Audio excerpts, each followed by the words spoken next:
안녕하세요. 오늘 논술 사용 설명서 3편입니다. 오늘은 지난 회차에 이어서 논술 제시문은 출제자의 의도에 따라 다르게 읽어야 한다. 두 번째 시간입니다. 오늘 문제를 어떻게 설명할지 대략적으로 보여드린다면 우선 지난 시간하고 오늘하고 논제를 좀 볼게요. 지난 시간에는 제시문 나와 가와 나의 주요 개념이 다라마에 각각 어떻게 적용될 수 있는지 논술하시오. 이렇게 돼 있고요. 오늘 논제는 가를 참고하여 나에서 라, 그러니까 나다라 각각에 나타난 폭력성의 양상을 분석한 후 이를 바탕으로 폭력이란 무엇인가라는 질문에 대해 귀납적으로 답하는 글을 쓰시오 라는 문제인데요. 지난 시간에 우리가 문제를 어떻게 풀었죠?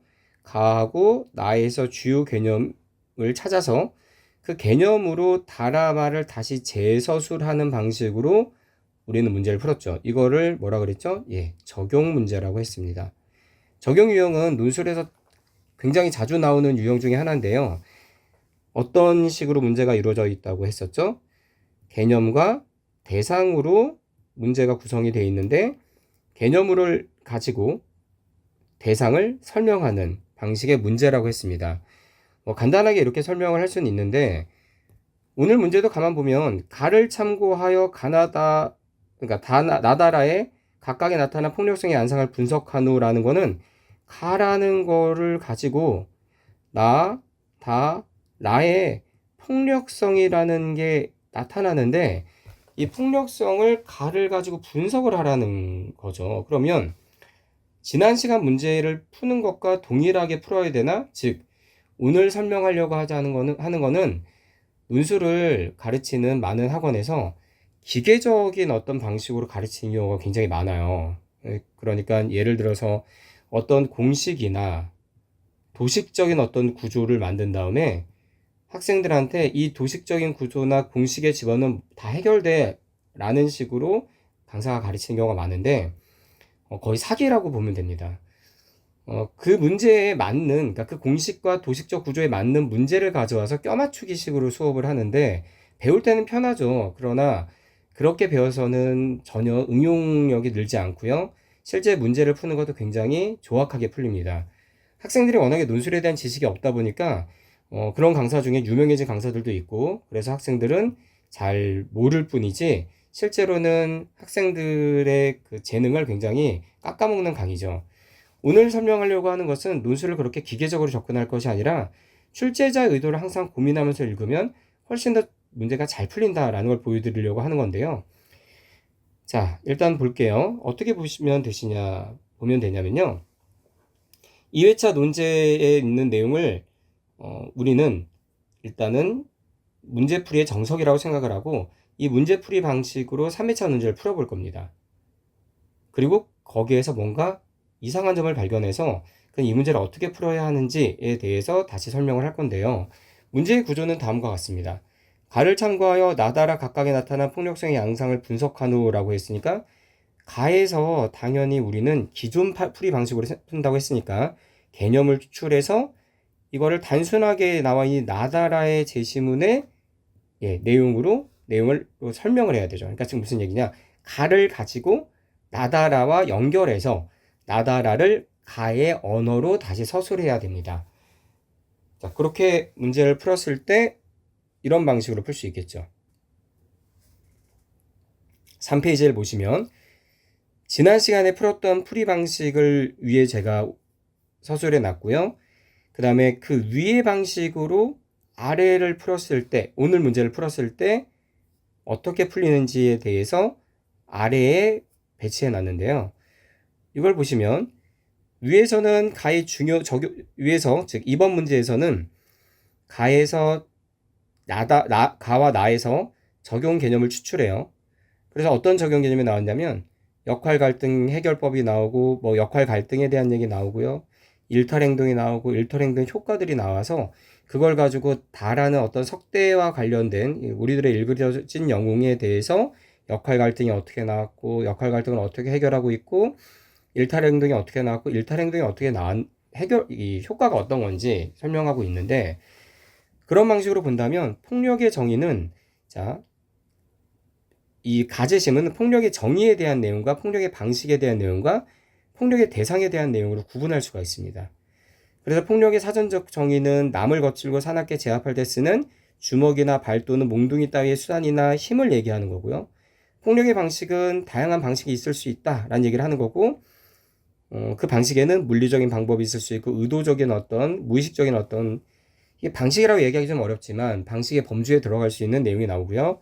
폭력의 대상은 인간일 수도 있고 인간과 관계 맺는 모든 생태계가 있을 수 있다라는 얘기가 나오는데, 그러면 지난 2회차 문제 풀이 방식으로 생각한다면 요 사전적 정의, 방식, 대상, 이걸 가지고 나와 다와 라에 각각 대응하는 걸 찾아서 설명하려고 하는데, 그 설명하려고 이제 해서 실제로 그렇게 설명한 내용이 표에 있습니다. 근데 읽어보시면 어떤 생각이 들죠? 가의 단순 반복이 지나지 않고, 더군다나 이 문제는 이를 바탕으로 폭력이란 무엇인가라는 질문에 대해 귀납적으로 답하는 글을 쓰라는 내용인데, 귀납적으로 답하는 글이라는 거는 뭐냐면 사례 편하게 얘기한다면, 뭐 이게 귀납의 정의는 아니지만 사례를 모아서 그래 일반화시켜, 혹은 이 사례들을 다 포괄하는 어떤 결론을 내 라는 식으로 쓰라는 얘기거든요. 근데 이렇게 아까처럼 2회차 풀이 방식으로 풀었더니 어떻게 되죠? 폭력의 귀납적 정의라고 얘기할 만한 것들이 가 이외의 것에서 나오지 않죠. 그러니까 지금 무슨 얘기냐? 가의 내용이 단순 반복이 지나지 않는다는 얘기예요. 그러면 굳이 교수가 가를 참고해서 분석한 다음에 다시 가로 되돌아가는 어떤 답변을 할 것이냐, 그런 답변을 하는 질문을 낼 것이냐, 좀 이상하다라는 생각을 해야 됩니다. 즉, 이 문제는 출제자의 의도를 정확하게 파악하는 게 매우 중요했던 문제인데요. 출제자의 의도를 잠깐 우리가 보면 이렇게 생각하는 게 맞겠죠? 자, 먼저 가에는 폭력에 대한 일반적인 정의가 나와요. 일반적으로는 사전적 정의라고 얘기를 할 수 있는데, 목적은 남을 거칠고 사납게 제압할 때 쓰는 위한 거고요. 그리고 뭔가 수단은 주먹이나 발, 몽둥이의 어떤 물리적인 어떤 힘이죠. 그런데 실제로 폭력이 이렇게만 정의하기는 너무 협소해요. 그래서 물리적인 폭력으로만 정의하긴 했지만 실제로 다양한 양상으로 나오기도 하고요. 그 다양한 양상이 뭔지는 정확히 써 있지 않지만 다양한 양상의 이제 범주에 들어가는 것이 뭐 정신적인 폭력이라든지 언어적 폭력이라든지 이런 것도 우리가 그냥 읽으면 생각할 수 있겠지만 뭐 명시해서 나와 있진 않죠.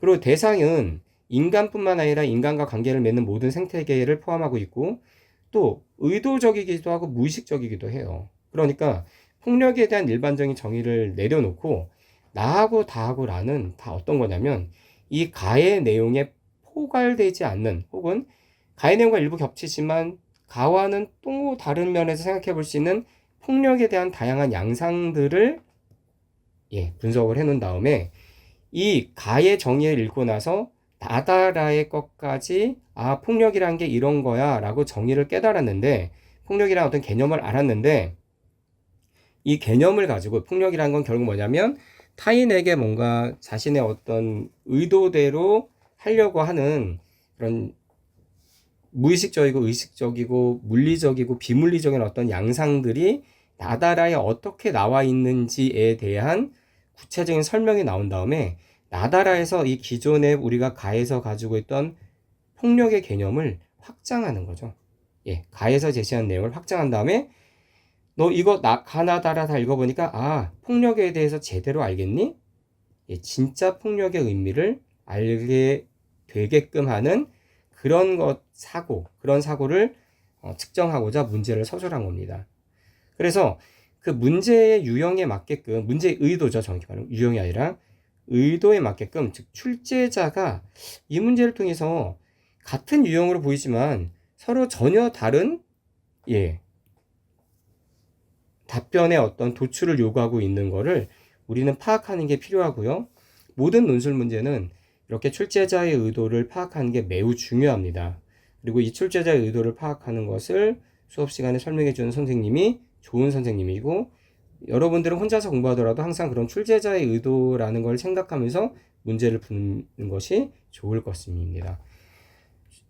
옆에 4페이지에는 출제자 의도를 고려한 풀이를 이렇게 서술해 놨고요. 그래서 이 내용을 보시고 5페이지에 보면 학교 측 답안이 있습니다. 학교 측 답안에 보면 나의 내용이 제 풀이랑 좀 다른데 사실 요거는 제가 좀 납득하기 어려운 풀이긴 해요. 그러니까 즉 학교에선 이렇게 의도하고 내긴 했을 텐데 실제로 이 구조적, 세액의 구조적 폭력이다라는 걸 생각할 만한 학생들이 몇이나 있을까? 저는 별로 없을 것 같긴 하거든요. 그리고 이 구조적 폭력이라고 답변을 하지 못하더라도 어차피 논술이라는 게 정해진 답이 객관식처럼 있는 게 아닌 상황에서는 논리와 독해와 주변의 어떤 학생들이 충분히 현실적으로 생각할 만한 답이라면 상대평가기 때문에 좋은 점수를 받을 수 있습니다. 오히려 중요한 거는 독해와 논리를 얼만큼 자기 답안에서 보여주느냐 이겠죠. 자, 여기까지가 오늘 문제의 풀이입니다. 이 논술 사용 설명서는 문제를 구체적으로 풀어주고 설명하려는 목적이라기보다는 논술이라는 것은 이러한 어떤 유형의 어떤 이러한 특징을 가진 거야 라는 소개에 중점을 두고 있기 때문에 구체적인 풀이를 지향하고